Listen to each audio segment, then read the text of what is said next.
हीरा कठहीरा। हिंदुस्तान के एक गांव में एक व्यापारी रहता था जो सुबह जल्दी उठता था, कड़ी मेहनत करता था और देर से आराम करता था। लेकिन फिर भी वह बहुत गरीब था और दुर्भाग्य ने उसे इतना परेशान किया कि आखिरकार उसने किसी दूर देश में जाकर अपना भाग्य आजमाने का फैसला किया। 12 साल बीत गए, उसकी किस्मत बदल गई थी और अब उसने बहुत धन इकट्ठा कर लिया था, इतना कि अपने बाकी दिनों के लिए उसे आराम से रहने के लिए बहुत कुछ मिल गया। उसने एक बार फिर अपने पैतृक गांव के बारे में सोचा, जहां वह अपने लोगों के बीच अपना बाकी जीवन बिताना चाहता था। अपने और अपने घर के बीच कई थकाऊ मीलों तक अपने धन को सुरक्षित रूप से अपने साथ ले जाने के लिए उसने कुछ शानदार गहने खरीदे, जिन्हें उसने एक छोटे से बक्से में बंद कर दिया और अपने शरीर पर छिपाकर पहना। और राजमार्गों पर घूमने वाले और यात्रियों को लूटकर अपना जीवन यापन करने वाले चोरों का ध्यान आकर्षित न करने के लिए वह एक ऐसे व्यक्ति के गरीब कपड़ों में चल पड़ा जिसके पास खोने के लिए कुछ भी नहीं था। इस तरह से तैयार होकर वह जल्दी से यात्रा करने लगा और कुछ ही दिनों में अपने गांव से शहर पहुंचा, जहां उसने बेहतर कपड़े खरीदने का फैसला किया और अब उसे चोरों का डर नहीं था, इसलिए वह पहले की तरह अमीर दिखने लगा। अपने नए कपड़ों में वह शहर के पास पहुंचा और बड़े गेट के पास उसे एक बाजार मिला, जहां कई दुकानें थीं जो महंगे रेशमी कपड़ों, कालीनों और सभी देशों के सामानों से भरी थीं, लेकिन एक दुकान बाकी सभी से बेहतर थी। वहां अपने सामानों के बीच, जो सबसे अच्छी तरह से फैला हुआ था, मालिक एक लंबी चांदी की पाइप पीता हुआ बैठा था और व्यापारी ने भी अपने कदम वहीं मुड़े और मालिक को विनम्रता से सलाम किया। वह भी बैठ गया और कुछ खरीदारी करने लगा।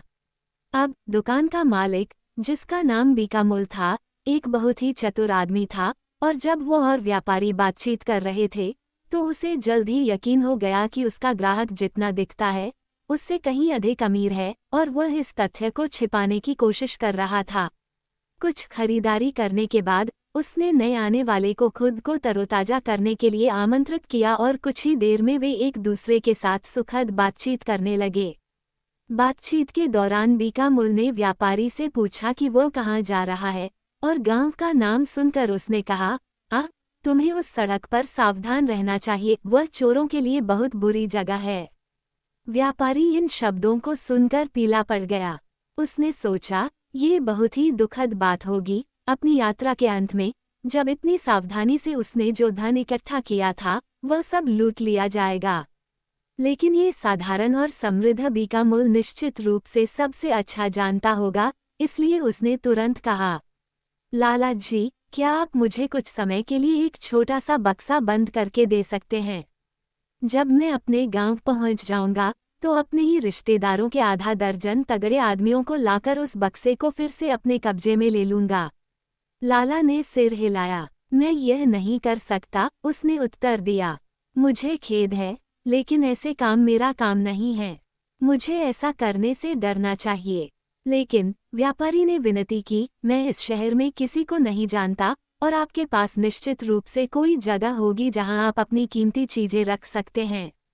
मैं आपसे प्रार्थना करता हूं कि यह एक बड़ा उपकार है। फिर भी बीकामुल ने विनम्रतापूर्वक लेकिन दृढ़ता से मना कर दिया, लेकिन व्यापारी को लगा कि उसने अब इस तथ्य को उजागर कर दिया है कि वह जितना दिखता था उससे कहीं अधिक अमीर है और अन्यत्र पूछताछ करके अधिक लोगों को इसके बारे में बताने में अनिच्छुक होने के कारण उस पर दबाव डालना जारी रखा, जब तक कि आखिरकार उसने सहमति नहीं दे दी। व्यापारी ने रत्नों का छोटा सा बक्सा दिखाया और बीकामुल ने उसे अन्य कीमती पत्थरों के साथ एक मजबूत संदूक में बंद कर दिया और इस तरह कई वादों और बधाइयों के साथ वे विदा हुए। पूर्वी बाजार जैसी जगह में, जहां दुकानें खुले हुए दरवाजे के साथ हैं और उनका सामान सिर्फ अंदर ही नहीं बल्कि बाहर भी छतों और बरामदों में रखा हुआ है, जो सार्वजनिक सड़क से कुछ फीट ऊपर उठे हुए हैं, बीकामुल और व्यापारी के बीच इतनी लंबी बातचीत सनकरी गली में दूसरे दुकानदारों का ध्यान खींचे बिना नहीं रह सकती थी। अगर व्यापारी को पता होता तो उस जिले का लगभग हर दुकानदार चोर था और सबसे चालाक और बड़ा दुकानदार बीकामुल्ला था, लेकिन उसे यह नहीं पता था। बस उसे थोड़ा असहज महसूस हो रहा था कि उसने अपनी सारी दौलत एक अजनबी को दे दी है और इसलिए जब वह गली में इधर उधर घूम रहा था, यहाँ वहाँ खरीदारी कर रहा था, तो उसने किसी तरह बीका मुल्ला और हर बदमाश की ईमानदारी के बारे में कुछ सवाल पूछे जिनसे उसने बात की, ये जानते हुए कि प्रश्न में कुछ अच्छा कारण था और बदले में लूट का कुछ हिस्सा पाने की आशा करते हुए उन्होंने बीका मुल्ला की प्रशंसा करते हुए कहा कि वह सभी सद्गुणों का एक आदर्श है। इस प्रकार व्यापारी का भय दूर हो गया और अपेक्षाकृत हल्के मन से वह अपने गांव की ओर चल पड़ा और लगभग एक सप्ताह के भीतर ही वह अपने आधा दर्जन मजबूत युवा भतीजों और मित्रों के साथ शहर लौट आया, जिन्हें उसने अपना कीमती बक्सा घर ले जाने में मदद के लिए नियुक्त किया था। शहर के बीचों बीच बड़े बाजार में व्यापारी ने अपने दोस्तों से कहा कि वह जाकर गहनों का बक्सा ले आएगा और फिर उनके पास आ जाएगा, जिस पर उन्होंने सहमति जताई और वह चला गया। बीका मुल्ला की दुकान पर पहुंचकर उसने उसके पास जाकर उसे सलाम किया। गुड डे लाला जी, उसने कहा, लेकिन लाला ने उसे न देखने का नाटक किया, इसलिए उसने अभिवादन दोहराया। आप क्या चाहते हैं? बीका मुल ने झट से कहा, आपने अपना गुड डे 2 बार कहा है, आप मुझे अपना काम क्यों नहीं बताते? क्या तुम्हें मेरी याद नहीं है? व्यापारी ने पूछा। तुम्हें याद है? दूसरे ने गुर्राहट के साथ कहा, नहीं, मुझे क्यों याद रखना चाहिए? मेरे पास अच्छे ग्राहकों को याद रखने के लिए बहुत काम है, बिना हर उस भिखारी को याद करने की कोशिश किए जो दान के लिए रोता हुआ आता है। ये सुनकर व्यापारी कांपने लगा। लाला जी, वह चिल्लाया, क्या तुम्हें मेरी और उस छोटे बक्से की याद है जो मैंने तुम्हें संभालने के लिए दिया था? और तुमने वादा किया था, हाँ सचमुच, तुमने बहुत दयालुता से वादा किया था कि मैं इसे लेने के लिए वापस आ सकता हूँ। और अरे बदमाश, बीका मुल ने दहाड़ते हुए कहा, मेरी दुकान से निकल जा, भाग जा, बदमाश। हर कोई जानता है कि मैं कभी किसी के लिए खजाना नहीं रखता, मुझे अपना खजाना रखने के लिए भी बहुत परेशानी होती है। चल, भाग जा। ये कहते हुए उसने व्यापारी को दुकान से बाहर धकेलना शुरू कर दिया, और जब बेचारे ने विरोध किया तो 2 खड़े लोग बीका मुल की मदद के लिए आए और व्यापारी को सड़क पर फेंक दिया, जैसे ऊंट से सामान की गठरी गिरा दी गई हो। धीरे धीरे उसने खुद को धूल से बाहर निकाला, चोटिल, घायल और खून से लथपथ, लेकिन अपने शरीर में दर्द का कोई एहसास नहीं था, बस एक भयानक सुन्नता की अनुभूति थी कि आखिरकार वह बर्बाद हो गया था और खो गया था। धीरे धीरे वह घसीटता हुआ चला गया। वह उस जगह से थोड़ा दूर चला गया जहां मोटा और क्रोधित बीका मुल अभी भी उसके अस्त व्यस्त रेशमी कपड़ों और कालीनों के बीच खड़ा था, और एक दोस्ताना दीवार के पास आकर वह झुक गया और उससे टिक गया और अपना सिर अपने हाथों में रखकर खुद को दुख और निराशा की पीड़ा में समर्पित कर दिया। वह पत्थर की तरह निश्चल बैठा रहा, जबकि उसके चारों ओर अंधेरा छा गया था, और जब उस रात लगभग 11 बजे कुशीराम नामक एक हंसमुख युवक अपने एक मित्र के साथ वहां से गुजरा, तो उसने व्यापारी को दीवार से सटाकर बैठे देखा और कहा, बेशक चोर है।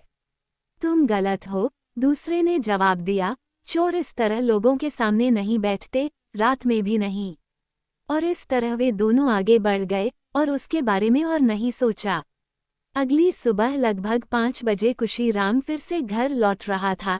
जब उसे आश्चर्य हुआ, उसने देखा कि वह दुखी व्यापारी अभी भी वैसे ही बैठा था जैसे उसने उसे कुछ घंटे पहले बैठे देखा था।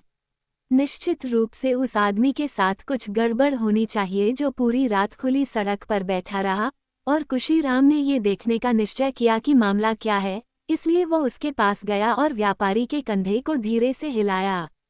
तुम कौन हो? उसने पूछा, और तुम यहाँ क्या कर रहे हो? क्या तुम बीमार हो? तृतीय, व्यापारी ने खोखली आवाज में कहा, हाँ, ऐसी बीमारी से ग्रस्त हूँ जिसकी कोई दवा नहीं है।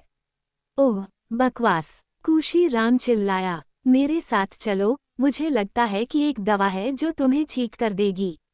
इसलिए युवक ने व्यापारी को हाथ से पकड़ लिया और उसे अपने पैरों पर खड़ा करके उसे अपने निवास पर खींच लिया, जहां उसने सबसे पहले उसे शराब का एक बड़ा गिलास दिया और फिर भोजन के साथ उसे ताज़ा करने के बाद उसे अपनी यात्रा बताने के लिए कहा। इस बीच बाजार में व्यापारी के साथी, जो मंदबुद्धि थे, ने सोचा कि चूंकि वह वापस नहीं आया, इसलिए वह अकेले ही घर चला गया होगा, और जैसे ही वे प्रतीक्षा करते करते थक गए, वे अपने गांव वापस चले गए और उसे अपने कामकाज की देखभाल करने के लिए छोड़ दिया। इसलिए अगर उसे बचाने वाला कुशीराम न होता तो उसकी हालत बहुत खराब हो जाती, जो अभी भी एक लड़का था और उसे बहुत सारा पैसा छोड़ दिया गया था, लेकिन उसे यह सलाह देने वाला कोई नहीं था कि उसे कैसे खर्च करना है। वह बहुत ही उत्साही, दयालु और सौदेबाजी में चतुर था, लेकिन वह अपना पैसा पानी की तरह बहा देता था और आमतौर पर अपने रास्ते में आने वाली किसी भी चीज़ या व्यक्ति पर, और अफसोस अक्सर वह खुद ही होता था। हालांकि अब उसने इस दुखी व्यापारी से दोस्ती करने का मन बना लिया था और वह ऐसा करने का इरादा रखता था, और व्यापारी को फिर से विश्वास हो गया और उसने बिना किसी देरी के सारी बातें बता दी। कुशीराम को यह विचार बहुत पसंद आया कि कोई अजनबी व्यक्ति अपनी संपत्ति बीकामूल को सौंप सकता है। क्यों? वो शहर का सबसे बड़ा बदमाश है, वह चिल्लाया, जब तक कि तुम उन लोगों की बातों पर विश्वास न करो जो मेरे बारे में कहते हैं। खैर, फिलहाल कुछ नहीं करना है, बस यहीं चुपचाप रहना है, और मुझे लगता है कि थोड़े समय में मैं एक ऐसी दवा ढूंढ लूंगा जो तुम्हारी बीमारी को ठीक कर देगी। इस पर व्यापारी को फिर से हिम्मत मिली और उसके दिल में थोड़ी राहत आई और उसने अपने नए दोस्त के निमंत्रण को कृतज्ञतापूर्वक स्वीकार कर लिया। कुछ दिनों बाद कुशीराम ने कुछ मित्रों को अपने पास बुलाया और उनसे काफी देर तक बातें की। यद्यपि व्यापारी ने बातचीत नहीं सुनी, फिर भी उसने हंसी की आवाजें सुनी, जैसे कोई अच्छा मजाक सुन रहा हो, लेकिन ये हंसी उसके हृदय में धीमी सी गूंज रही थी, क्योंकि जितना अधिक वह इस पर विचार करता, उतना ही अधिक उसे निराशा होती कि वह कभी भी बीकामूल के चंगुल से अपना धन वापस पा सकेगा। इसके तुरंत बाद एक दिन कुशीराम उनके पास आया और बोला, तुम्हें वह दीवार याद है जहां मैंने तुम्हें उस रात पाया था, बीकामुल्ला की दुकान के पास? हाँ, सचमुच, व्यापारी ने उत्तर दिया। ठीक है, कुशीराम ने आगे कहा, आज दोपहर को तुम्हें उसी स्थान पर जाकर खड़े होकर निगरानी करनी होगी, और जब कोई तुम्हें संकेत दे तो तुम बीकामुल्ला के पास जाकर उसे सलाम करना और कहना, ओह लाला जी, क्या आप कृपा करके मुझे मेरा वह बक्सा वापस दे देंगे जो तुम्हें अमानत में है? इसका क्या फायदा है? व्यापारी ने पूछा। जब मैंने उससे पहले कहा था, तब से अब वह ऐसा नहीं करेगा। कोई बात नहीं, कुशीराम ने उत्तर दिया, मैं जो कहता हूँ वही करो और जो मैं कहता हूँ उसे शब्दशः दोहराओ और बाकी का उत्तर मैं दूंगा। इसलिए उस दोपहर व्यापारी एक निश्चित समय पर गया और दीवार के पास खड़ा हो गया जैसा कि उसे बताया गया था। उसने देखा कि बीकामुल ने उसे देखा, लेकिन दोनों में से किसी ने भी एक दूसरे पर ध्यान नहीं दिया। कुछ ही देर में बाजार में एक भव्य पालकी आई, जैसे कि उच्च पद की महिलाएं इसे उठाकर ले जाती हैं। इसे 4 धोने वाले ले जा रहे थे जो आलीशान पोशाक पहने हुए थे और इसके पर्दे और साज सज्जा वाकई शानदार थी। वहां एक गंभीर दिखने वाला व्यक्ति मौजूद था जिसे व्यापारी ने कुशीराम से मिलने आए दोस्तों में से एक के रूप में पहचाना, और उसके पीछे एक नौकर आया जिसके सिर पर कपड़े से ढका एक बक्सा था। पालकी को तेजी से आगे बढ़ाया गया और बीकामुल्ला की दुकान पर उतार दिया गया। मोटा दुकानदार तुरंत खड़ा हो गया और जब सज्जन आगे बढ़े तो उसने झुककर प्रणाम किया। उन्होंने कहा, क्या मैं पूछ सकता हूँ कि पालकी में ये कौन है जो मेरी छोटी सी दुकान पर आने की कृपा कर रही है, और मैं उसके लिए क्या कर सकता हूँ? पालकी के पर्दे पर फुसफुसाते हुए सज्जन ने बताया कि यह उनका एक रिश्तेदार है जो यात्रा कर रहा है, लेकिन चूंकि उसका पति उसके साथ आगे नहीं जा सकता था, इसलिए वह बीकामुल्ला के पास सुरक्षा के लिए गहनों से भरा एक बक्सा छोड़ना चाहती थी। लाला ने फिर से जमीन पर सिर झुकाया। ये, उसने कहा, बिल्कुल उसके व्यवसाय के तरीके के अनुरूप नहीं था, लेकिन निश्चित रूप से यदि वह महिला को खुश कर सके तो वह बहुत खुश होगा और अपने जीवन के साथ बक्से की रक्षा करेगा। फिर बक्सा ले जाने वाले नौकर को बुलाया गया, बक्से का ताला खोला गया और गहनों का एक ढेर मंत्रमुग्ध लाला की निगाहों के सामने रखा गया। जब उसने कीमती रत्नों को पलटा तो उसके मुंह में पानी आ गया।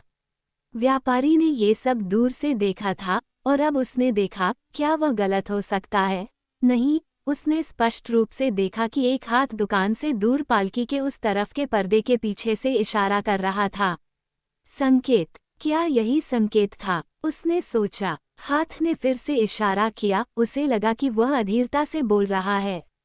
इसलिए वह बहुत ही शांति से आगे बढ़ा और बीका मुल को सलाम किया, जो रत्नों से भरे इस अद्भुत बक्से की सामग्री को पलटते हुए बैठा था, जिसे भाग्य और कुछ मूर्ख उसकी देखभाल में डाल रहे थे।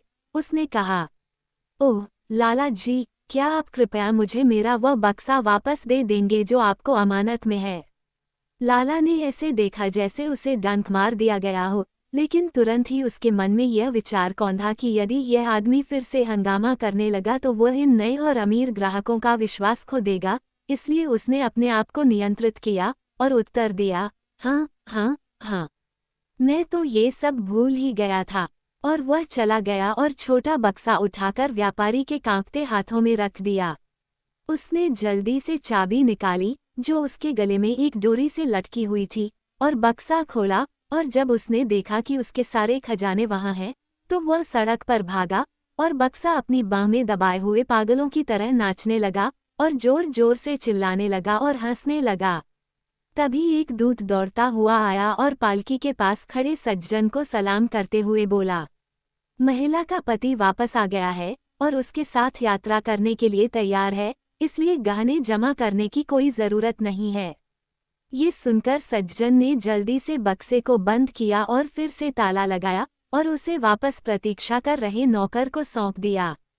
तभी पालकी से हंसी की आवाज आई और बाहर कूद पड़ा कोई महिला नहीं बल्कि कुशीराम, जो तुरंत भाग गया और सड़क के बीच में व्यापारी के साथ शामिल हो गया और उसी तरह पागलों की तरह नाचने लगा। बीका मुल खड़ा रहा और बेवकूफ़ी से उन्हें घूरता रहा। फिर एक तीखी हंसी के साथ उसने अपनी पगड़ी उतार फेंकी, दूसरे दो लोगों के साथ सड़क पर उछल पड़ा और नाचने लगा और अपनी उंगलियां चटकाने लगा जब तक कि उसकी सांस फूल नहीं गई। लाला जी, पालकी पर रिश्तेदार सेवक की भूमिका निभाने वाले सज्जन ने कहा, आप क्यों नाच रहे हैं? व्यापारी नाच रहा है क्योंकि उसने अपना भाग्य वापस पा लिया है। कुशीराम नाच रहा है क्योंकि वह पागल है और उसने आपको धोखा दिया है। लेकिन आप क्यों नाच रहे हैं?